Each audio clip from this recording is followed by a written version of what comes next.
ஹரே கிருஷ்ணா கிருஷ்ணா கிருஷ்ணா ஹரே ஹரே, ஹரே ராமா ராமா ராமா ஹரே ஹரே. குட்டி கதைகள் 286. இதில் மிக மோசமான பாவி ஆன சுசர்மா கூட எதனால் நற்கதி அடைந்தான் எனும் கதை காண்போம். முன்பு ஒரு சமயம் லட்சுமி தேவியிடம் பகவான் விஷ்ணு கூறினார், ஓ அன்பான லட்சுமி தேவியே, சுசர்மா என்பவன் மிக மோசமான பாவங்கள் நிறைந்த மனிதனாக இருந்தான். அவன் பிராமண குடும்பத்தில் பிறந்து இருந்தும் அவனது குடும்பத்திற்கு வேத அறிவு இல்லாமல் இருந்தன. அவன் பிறரை துன்புறுத்துவதில் இன்பம் அடைந்தான்.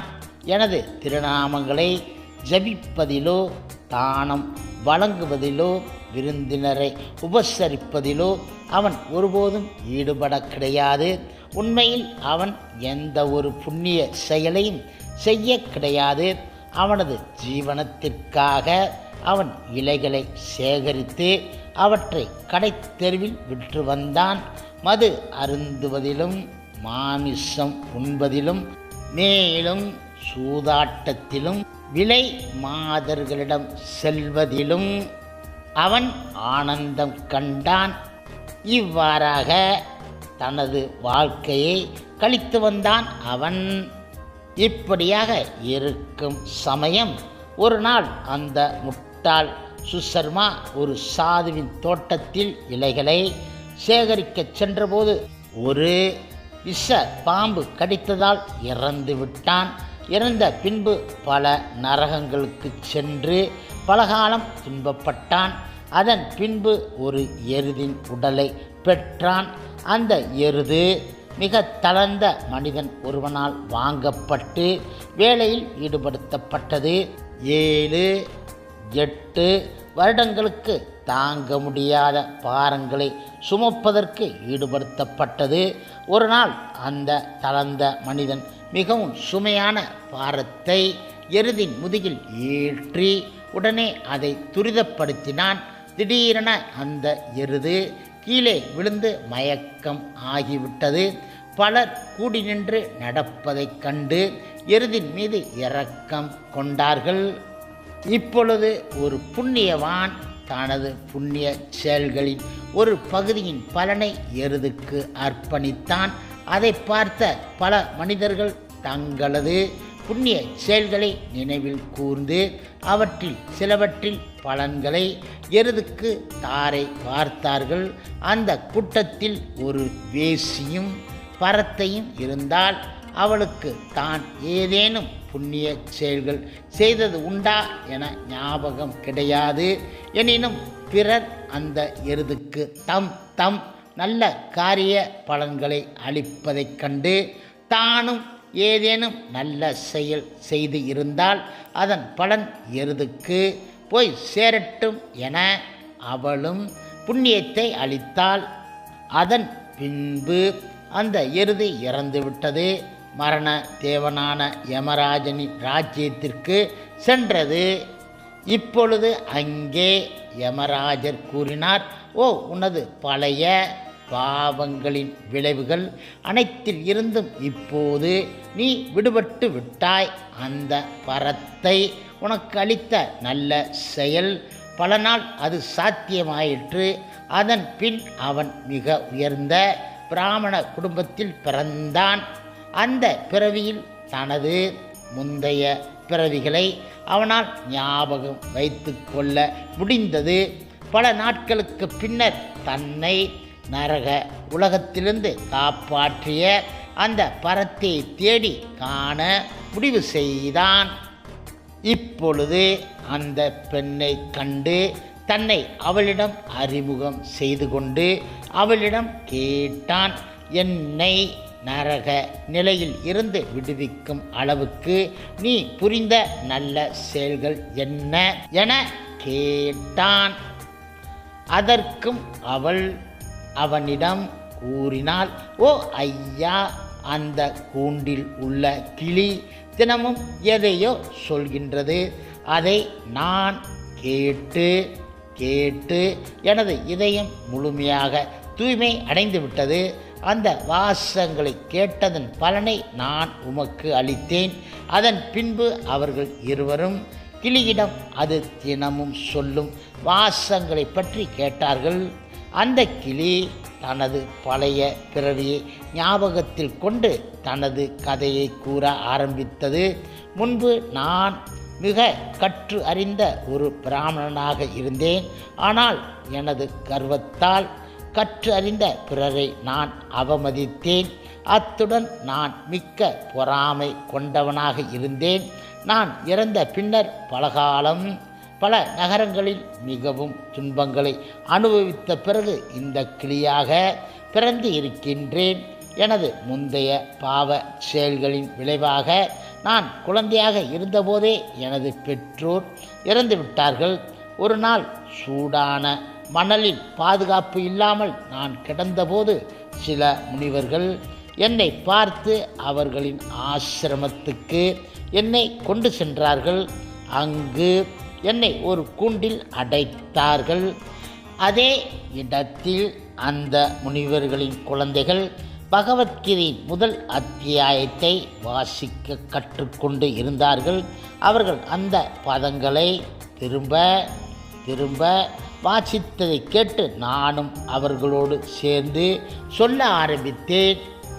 இப்படியாக இருக்கும் அந்த சமயத்தில் சிறிது காலத்திலேயே ஒரு திருடன் என்னை திருடி கொண்டு வந்து இந்த நல்ல பெண்ணிடம் விற்றுவிட்டான். பகவான் விஷ்ணு இப்பொழுது கூறினார், பகவத்கீதையின் முதல் அத்தியாயத்தை தினமும் கூறி அந்த கிளி முழுமையாக தூய்மை அடைந்து விட்டது. அது சொல்வதை கேட்டு கேட்டு இருந்த அந்த பரத்தையும் முற்றிலும் தூய்மை அடைந்து விட்டால். இப்படியாக பகவத்கீதையை அந்த கேட்டலின் சிறிது பலன்களை பெற்றதால் சுசர்மாவும் முழுவதும் தூய்மை அடைந்து விட்டான். சிறிது நேரத்தில் முழுமுதற் கடவுள் மற்றும் பரம புருஷ பகவான் ஸ்ரீ கிருஷ்ணர் அவரின் இலக்கிய அவதாரம் ஆன பகவத்கீதை முதல் அத்தியாயத்தின் பெருமைகளை பேசிக்கொண்டு இருந்துவிட்டு சுசர்மா வீடு திரும்பிவிட்டான். மூவருமே தனித்தனியாக தினமும் ஸ்ரீமத் பகவத்கீதையின் முதல் அத்தியாயத்தை வாசிப்பதில் ஈடுபட்டார்கள். விரைவிலேயே மிக உயர்ந்த இலக்கான வைகுண்டத்தை அவர்கள் அடைந்து விட்டார்கள். பகவத்கீதையின் முதல் அத்தியாயத்தை சொல்பவர், கேட்பவர் அல்லது படிப்பவர் யாராயினும் ஜட துன்பக் கடலை எளிதில் கடந்து பகவான் கிருஷ்ணரின் தாமரை திருப்பாதங்களின் சேவை பெற்று விடுவார்கள் என்றார் அவர். இப்படியாக இருக்கும் சமயம் இப்பொழுது சிவபெருமான் இடம் பார்வதி தேவி கூறினாள், ஓ எனது அன்பு கணவரே, நீங்கள் எல்லா ஆன்மீக உண்மைகளையும் அறிவீர்கள். உங்கள் கருணையால் முழுமுதற் கடவுளான பகவான் ஸ்ரீ கிருஷ்ணரின் பெருமைகளை நான் கேட்டு அறிந்து உள்ளேன். ஓ நாதா, இப்பொழுது நான் பகவான் கிருஷ்ணரின் மீதான பக்தியை அதிகரிக்கச் செய்வதுமான ஸ்ரீமத் பகவத்கீதையின் பெருமைகளை கேட்டு அறிய விரும்புகின்றேன். இப்பொழுது சிவபெருமான் பதில் உரைத்தார். கருமேக நிற உடலை உடையவரும் பறவை அரசனான கருடனை வாகனமாக கொண்டவரும் 1000 தலைகள் உடைய அனந்த சேஷ நாகத்தின் மீது சயனிப்பவரும் எல்லையற்ற புகழ் உடையவருமான பகவான் விஷ்ணுவை நான் எப்பொழுதும் வழிபடுகின்றேன். சிவபெருமான் மேலும் கூறினார், ஓ எனது அன்பு பார்வதி, ஒருமுறை முரா அரக்கனை கொன்ற பின்பு பகவான் விஷ்ணு அனந்த சேஷனின் மீது ஓய்வு எடுத்து கொண்டு இருந்தார். அப்போது அகிலத்திற்கு நல்ல அதிர்ஷ்டத்தை வழங்கும் ஸ்ரீ லட்சுமி தேவி பகவானிடம் மரியாதையுடன் விசாரித்தாள். ஓ பகவானே, முழு பிரபஞ்சத்தினையும் கட்டுப்படுத்தி ஆள்பவர் தாங்களே. எனினும் இந்த பால் கடலில் மகிழ்ச்சி உற்று தாங்கள் துயில் கொள்கின்றீர்கள். இதன் காரணம்தான் என்ன? இப்பொழுது பகவான் விஷ்ணு கூறினார், அன்பு லட்சுமி, நான் துயில் கொள்ளவில்லை. எனது சக்தி எவ்வளவு அற்புதமான செயல்படுகிறது என கவனித்து கொண்டு இருக்கின்றேன். எனது அற்புத சக்தியாலேயே நான் அனைத்தையும் கட்டுப்படுத்தி அதே சமயம் தனித்தும் இருக்கின்றேன்.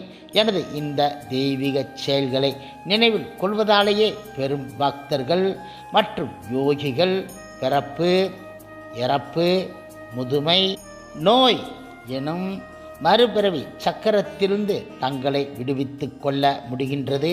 நித்தியமானதும் எல்லா ஜட குணங்களில் இருந்தும் விடுபட்டதுமான எனது உன்னத இயற்கையை அவர்களால் அடைய முடிகின்றது. லட்சுமி தேவி மேலும் கூறினால், அனைத்தையும் கட்டுப்படுத்துபவரே பெரும் யோகிகளின் தியானத்தின் இலக்கு தாங்களே. தாங்கள் இல்லாமல் எதுவும் நடைபெறாது. ஆனால் தாங்கள் அவற்றிலிருந்து தனித்து இருக்கின்றீர்கள். அனைத்து ஜட பிரபஞ்சங்களின் படைப்பு, காத்தல் மற்றும் அழித்தலுக்கான காரணம் தாங்களே. தயவு கூர்ந்து மிக்க கவர்ச்சியானதும் இங்கே சயனித்தவாறு தாங்களே தியானம் செய்வதுமான தங்கள் அற்புத சக்திகளின் செயல்பாடு பற்றி எனக்கு விளக்குவீராக. பகவான் விஷ்ணு கூறினார், அன்பான லட்சுமி, பலதரப்பட்ட எனது சக்திகளின் செயல்பாடுகள் பற்றியும் பிறப்பு, இறப்பு, முதுமை, நோய் தலையிலிருந்து விடுபட்டு எனது நித்திய இயற்கை அடைவது எவ்வாறு என்பது பற்றியும் தூய அறிவு மற்றும் எனக்கு சேவை செய்யும் விருப்பம் கொண்ட ஒருவராலேயே புரிந்து கொள்ள முடியும். இந்த உன்னத அறிவு ஸ்ரீமத் பகவத்கீதையில் முழுமையாக விளக்கப்பட்டு இருக்கின்றன. இப்பொழுது லட்சுமி தேவி விசாரித்தால், அன்பு பகவானே, தங்கள் சக்திகளின் செயல்பாடுகள் பற்றி தாங்களே வியக்கின்றீர்கள். அவற்றின் எல்லையை அறிய எப்போதும் முயற்சி செய்து கொண்டு இருக்கின்றீர்கள். அவ்வாறு இருக்க அந்த எண்ணற்ற சக்திகள் பற்றியும் அவற்றை கடந்து உன்னத இயற்கை அடைவது பற்றியும் பகவத்கீதை எவ்வாறு விவரிக்க இயலும்? பகவான் விஷ்ணு கூறினார், நானே பகவத்கீதையாக வியாபித்து இருக்கின்றேன். பகவத்கீதையின் முதல் 5 அத்தியாயங்கள் எனது 5 தலைகள், அடுத்து 10 அத்தியாயங்கள் எனது 10 புஜங்கள், கைகள், 16வது அத்தியாயம் எனது வயிறு ஆகும். இறுதி 2 அத்தியாயங்கள் எனது தாமரை திருப்பாதங்கள். இவ்வாறாக உன்னத விக்கிரகமான பகவத்கீதையை நீ புரிந்து கொள்ள வேண்டும். பகவத்கீதை ஆனது எல்லா பாவங்களையும் அழிக்க வல்லது. தினமும் அதன் ஒரு அத்தியாயம் அல்லது ஒரு பதம் அல்லது ஒரு அரைப்பதம் அல்லது கால் பதத்தை படிப்பவர் கூட முன் கூறிய கதையில் வரும் சுசர்மா அடைந்த அதே நிலையை அடைவார் என்றார் அவர். ஹரே கிருஷ்ணா ஹரே கிருஷ்ணா கிருஷ்ணா கிருஷ்ணா ஹரே ஹரே, ஹரே ராமா ஹரே ராமா ராமா ராமா ஹரே ஹரே. சில பிரபுபாதரின் சேவையில் இஸ்கான் பக்தர்கள்.